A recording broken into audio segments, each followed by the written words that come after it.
Hello everyone, সকালে কেমন আছো? আশা করি সবাই ভালো আছো। তো আজ যেহেতু উল্টো রথযাত্রা, তো ফাইনালি চলে যাচ্ছে মিলনপাড়া স্কন মন্দিরের উদ্দেশ্যে।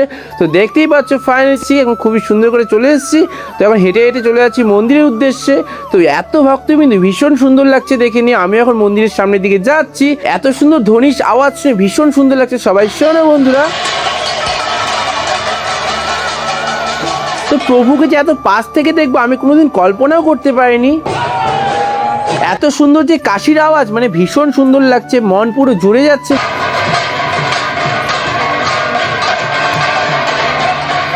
তো প্রভুকে নাচাতে নাচাতে এখন রথে উঠানো হবে। তো দেখতেই পাচ্ছ ভীষণ সুন্দর লাগছে।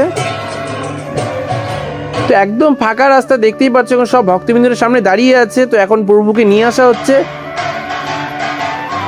তো ফাইনালি এখন রথে উঠানো হচ্ছে ভীষণ সুন্দর করে, দেখতেই পাচ্ছ।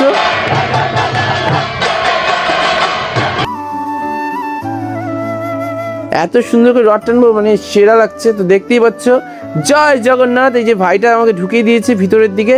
তো দেখতেই পাচ্ছ সুন্দর লাগছে বন্ধুরা, সবাই প্রণাম করে নাও। এই যে আমাদের সেই পঙ্কজ দা, আশা করি সবাই চেনো, ভীষণ সুন্দর লাগছে।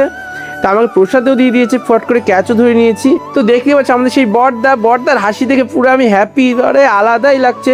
তখন প্রসাদ নিয়ে এখন যাচ্ছি ফাইনালি। তো দেখতে দেখতে ফাইনালি চলে এসেছি বিবেকানন্দ মোড়। তো বিবেকানন্দ এত ভক্তবিন্দু ছড়াছড়ি, মানে পুরো সেরা লাগছে। আমাদের সেই বন্ধুর সাথে দেখা হয়ে গেল।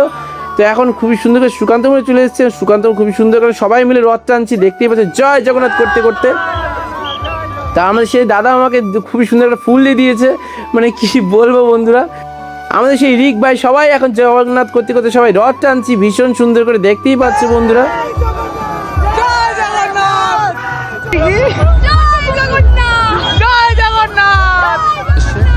ভীষণ দিনটা আজকে মজাদারে কাটলাম। আজকের দিনটা আমার বেশ সুন্দর কাটলো। তো চলো, তো আজকে মিষ্টি কেমন হলো অবশ্যই কমেন্টে বলে পারেন। সাবস্ক্রাইব আর ফলো করে দিন। Tata, bye bye.